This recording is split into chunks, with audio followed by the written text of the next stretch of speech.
So my daughter is 4. She's been in the crib since she's been 4. And I promised her I would build her a bed. So I did. And I decided on a day bed because her room is a little bit more rectangular. So giving her a day bed saves more space and still gives her room to play. So let's build this. And as always, the plans are in the caption. This is a great build for anybody looking to build a day bed for their kids, or if you just want to build one to sell, build one for yourself, whatever you want to do. Let's get started. Weber Lumber sent me this beautiful white oak, so I really didn't have to do much besides gluing it up into panels. I like to play around with the design of my panels. I try to alternate the end grain as much as possible, but if it doesn't quite look right when it's facing up, I sometimes will just not even worry about it and just glue it up.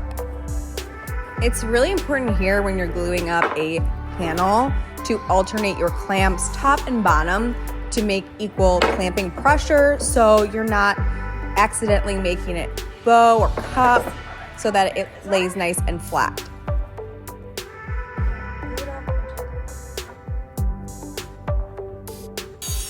I had some leftover 1.5 inch white oak from another project, so I just used that to cut the legs. The back legs are going to be 1.5 by 2 inches thick, just because I want them to be able to hold a little bit more. So I did 2 inches thick for the back and then 1.5 inch by 1.5 inch for the front legs, just to give them a little bit of a thinner profile.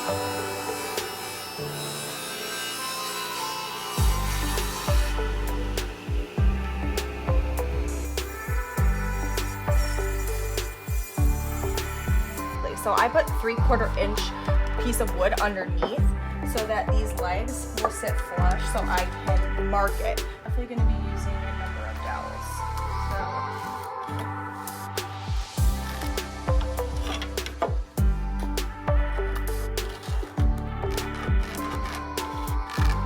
Alright, so I made all my markings.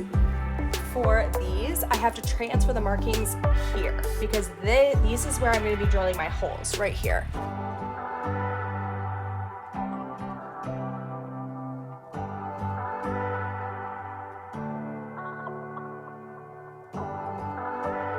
This is the dowel jig I'm using. It's from Miles Craft, and you can easily adjust it. I'm using 3/8 inch dowels. I love dowels because they're very easy to use, but it makes a difference with what dowel jig you use. I really like this one because it's very easy to adjust and it's accurate. So make sure you get one that's accurate. That's gonna be my only complaint when it comes to actually putting dowels together, because everything needs to be aligned perfectly. I'm using dowels for this entire build just because I don't want any fasteners showing. So like if I did pocket holes, for example, those would be showing because the panels show on the bed on both sides. I definitely would have done a couple things differently here. I would not glue up the entire section of dowels that I put in. This doesn't allow for wood movement, and for some reason I didn't think about that when I was building it. Well, first I would glue all the dowels to the legs, and then on the actual panel I would just glue in that center dowel. It's still going to provide a lot of strength.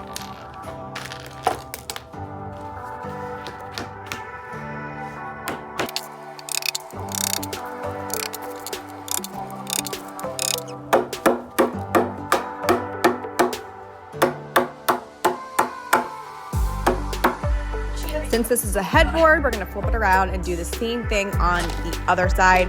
I always dry fit before I glue anything up, just to make sure everything fits together perfectly.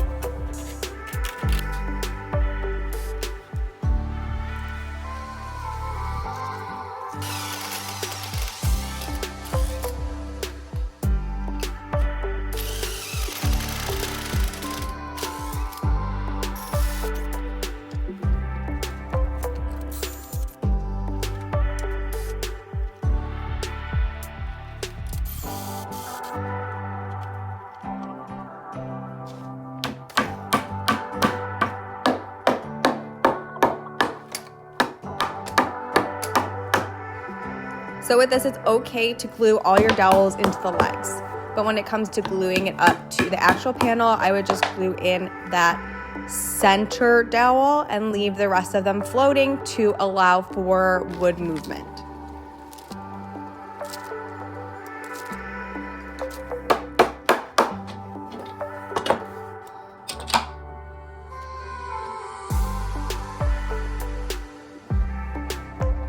Now it's time to cut down the sides of the daybed. I love using my track saw. It's probably one of my favorite tools in the entire shop because I don't have to bring this gigantic panel over to my table saw. I just make my marks and then I cut it slowly with my track saw. It's extremely easy. If you don't have a track saw, get one. You will not regret spending your money on it.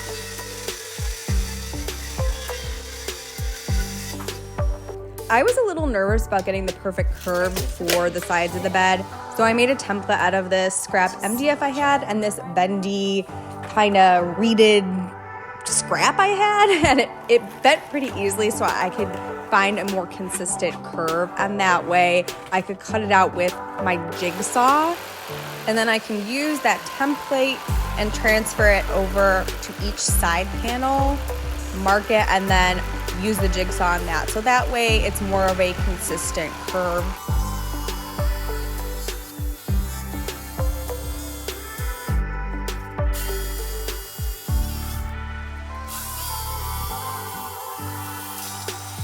When you're making cuts with the jigsaw, it's important to know what wood you're cutting with because each wood can splinter a little bit more, especially white oak likes to splinter a little bit more. So make sure you have it on the highest setting. That also really helps, and a nice fine blade.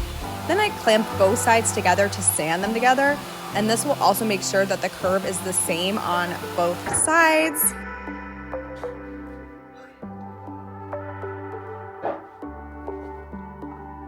For the headboard support, I used pocket holes and wood glue since it's not going to be seen at all. This support is where the 2x2s will go on, which will house the slats for the bed. So I wanted to make sure it was nice and sturdy.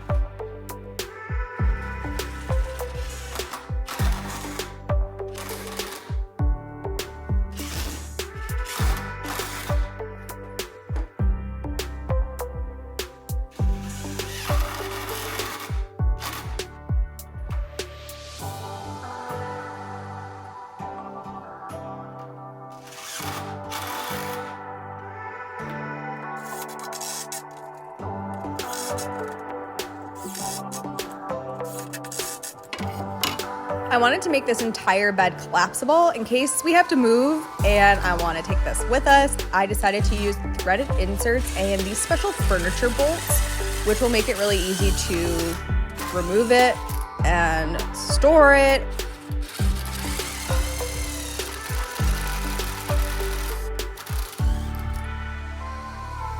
So I clamped the side piece to the headboard and I used a 3/8 inch drill bit to drill from the back.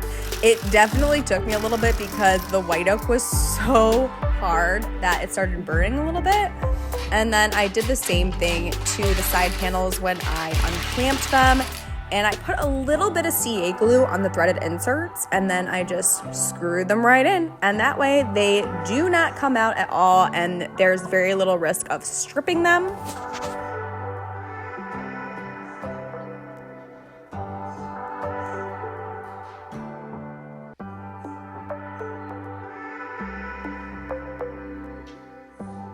You can get these furniture bolts at any hardware store. I got these ones at Home Depot and they were maybe $5 for 7 of them, so well worth it. For the front of the daybed, I used a bed bracket. Again, these are very, very easy to install and they're really nice and sturdy because they almost like hinge right into the wood, and especially because white oak is so durable, this is not going anywhere. And again, it allows me to make the bed collapsible.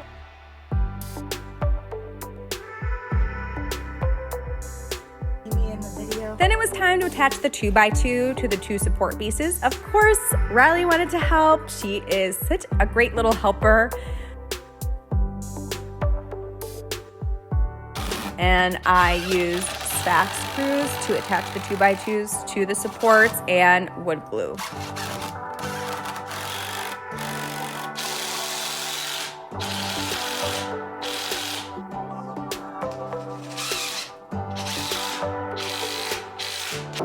I already had these wood slats from my daughter's last bed because it was already a full-size bed. But if you don't have slats, you can make them pretty easily. You can see that these are just 1x3s. This was probably my favorite part of the whole project because I actually saw everything come together, and boy was I tired. I decided to add some middle support pieces just to add that little bit of durability. You're really supposed to do this when you go from a twin to a full size because, of course, it's a little bit bigger and I wanted that extra durability. Then I attached it with these little corner brackets to the center of the bed. Then it was time to stain, and I used my favorite Rubio Monocoat in cotton white. I just popped it on there, wiped it off, and made sure everything was nice and dry.